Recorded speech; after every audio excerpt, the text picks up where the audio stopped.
एक नगर में एक सेठ रहता था।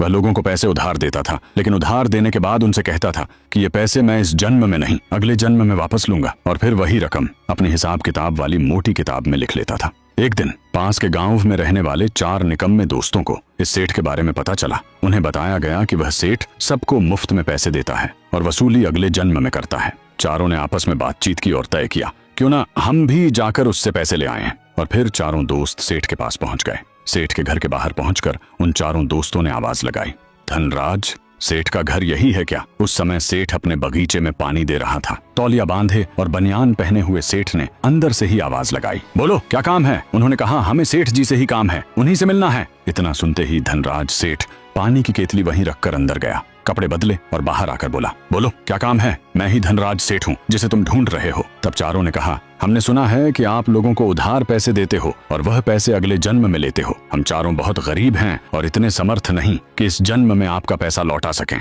इसीलिए हमें पैसे चाहिए। सेठ ने कहा, बताओ कितने पैसे चाहिए? ये सुनते ही चारों दोस्त एक दूसरे का मुंह देखने लगे, मन ही मन सोचने लगे, क्यों ना इतना धन मांग लें कि पूरी जिंदगी कुछ कमाना ही न पड़े, घर बैठे आराम से खाएं पिएं। तब चारों ने सेठ जी से कहा, हमें चारों को 20-20 हजार रुपए दे दीजिए। सेठ ने कहा, रुपये तो मैं तुम्हें दे दूंगा, इसमें मुझे कोई आपत्ति नहीं है, लेकिन मेरी एक शर्त है। चारों ने कहा, बताइए सेठ जी, आपकी क्या शर्त है? सेठ ने कहा, पैसे तो दे दूंगा, लेकिन यह पैसे मैं अगले जन्म में लूंगा, इस जन्म में नहीं। इतना सुनकर चारों बोले, सेठ जी, इसी वजह से तो हम यहाँ आए हैं, अगले जन्म में देने के लिए। सेठ ने कहा, तो चलो अंदर चलते हैं। चारों सेठ जी के घर के अंदर गए। सेठ ने चारों दोस्तों की अलग अलग 20-20 हजार की चांदी के सिक्कों की पोटलियां भर दी, क्योंकि उस समय नोट नहीं हुआ करते थे, लेन देन चांदी के सिक्कों से ही होता था। और सेठ ने चारों को उनकी पोटलियां उनके हाथों में थमा दी। फिर अपने हिसाब किताब की मोटी किताब निकालकर चारों के नाम के सामने 20-20 हजार रुपए लिख दिए। इसके बाद धनराज सेठ ने कहा, अब तुम चारों इस किताब में अपना अपना नाम, पता और किस गांव से हो, साथ ही अपने पिता का नाम लिखो, और साथ ही यह भी लिखो कि जो 20 हजार रुपए तुम ले रहे हो वह राशि तुम अगले जन्म में दोगे, इस जन्म में नहीं, और नीचे अपने हस्ताक्षर कर दो। धनराज सेठ के कहे अनुसार चारों निकम्मों ने उस मोटी डायरी में अपना नाम, पता और अपने माता पिता के नाम के साथ साथ जैसे जैसे धनराज सेठ ने कहा था वैसे वैसे सब कुछ लिख दिया।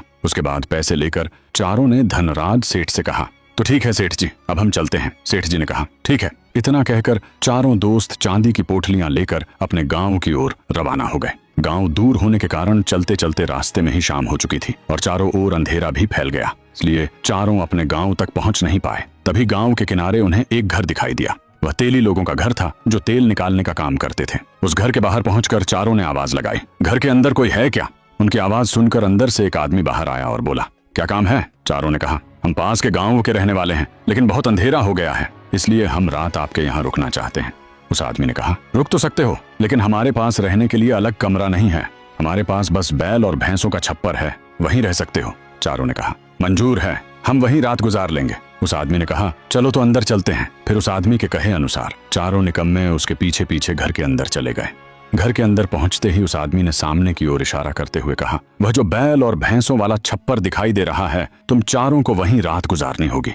तुम चारों वहां चलो, मैं तुम्हारे लिए खाने पीने का बंदोबस्त करता हूँ। तब चारों ने कहा, नहीं नहीं, खाने पीने का इंतजाम मत करना, हम चारों के पास घर से लाया हुआ खाना है, वही खाकर सो जाएंगे। उस आदमी ने कहा, ठीक है, फिर मैं चलता हूँ। उसके बाद चारों निकम्मे बैल और भैंसों वाले छप्पर की ओर चल पड़े। छप्पर के नीचे जाकर चारों ने अपने अपने खाने की पोटलियां खोल लीं और भोजन करना शुरू किया। भोजन करने के बाद इतनी दूर से पैदल चलकर आने के कारण चारों को बहुत थकान महसूस होने लगी और चारों ने अपने अपने रुपयों वाली चांदी के सिक्कों की थैलियां अपने सिर के नीचे रखकर सो गए। लेकिन पास में 20-20 हजार रुपए की चांदी के सिक्कों की थैलियां होने के कारण चारों को नींद नहीं आ रही थी। उन चारों को डर था कि कहीं उनके पैसे चोरी ना हो जाएं। आधी रात गुजरने के बाद भैंसा और नारा दोनों आपस में बातचीत करने लगे। भैंसा ने नारे से पूछा, यह तेली तुझसे कितना पैसा मांगता है? तब नारे ने कहा, मैंने इस तेली से 3000 रुपए लिए थे, मैंने 2700 रुपए तो गाड़ी काढ़ कर और कोड़े खाकर चुका दिए। उसके बाद नारा रोते हुए बोला, अब मुझे 300 रुपए और चुकाने हैं, यानी 300 रुपए के बदले मुझे कितने और कोड़े खाने पड़ेंगे पता नहीं। फिर नारे ने भैंसे से पूछा, तेली तुझसे कितने पैसे मांगता है? तब भैंस ने कहा, मैंने तेली से 5000 रुपए लिए थे, उनमें से 4500 रुपए तो जैसे तैसे करके कोड़े खा लिए और तेल की गाड़ी निकाल दी। 500 रुपए और मांगता है, अब मुझे भी नहीं पता 500 रुपए के बदले पीठ पर कितने और कोड़े खाने पड़ेंगे। चारों निकम्मे भैंसे और नारे की पूरी रात बातें सुनते रहे और देखते ही देखते सुबह हो गई। सुबह होते ही चारों उठकर एक दूसरे से बातचीत करने लगे कि हमारे पीछे जो दोनों नारा और भैंसा खड़े हैं, ये दोनों रात को बातचीत कर रहे थे। तुम लोगों ने भी इनकी बातें सुनी हैं क्या, जो ये रात में कर रहे थे? तब तीनों ने कहा, हाँ हमने भी सुना था। यह नारा और भैंसा बात कर रहे थे कि इन्होंने तेली से पैसे उधार लिए थे और आधे से ज्यादा पैसे तो ये दोनों चुका चुके हैं, लेकिन अभी भी इनके कुछ पैसे बाकी हैं, जिनके बदले पता नहीं इन्हें और कितने कोड़े खाने पड़ेंगे। इस तरह की बातें कर रहे थे। सही कहा ना हमने? तब उसके साथी ने कहा, हाँ यही बातें कर रहे थे ये दोनों। तब चारों ने मिलकर योजना बनाई कि क्यों न हम चारों मिलकर इस तेली से नारे को छुड़ा लें, ताकि इन्हें और कोड़े न खाने पड़े और ये नारा आजाद हो जाए और हमें यह भी पता चल जाएगा कि यह बात सत्य है या नहीं। तब चारों ने कहा, हाँ क्यों नहीं, तो चलो चलते हैं अभी तेली के पास और छुड़ाते हैं नारे को। उसके बाद चारों तेली के पास चल पड़े। तेली के पास जाकर चारों ने कहा, आपके जो छप्पर के नीचे नारा खड़ा है, हम उसे खरीदना चाहते हैं। तब तेली ने सोचा कि इन चारों निकम्मों को क्या पता कि यह नारा कितना कमजोर है।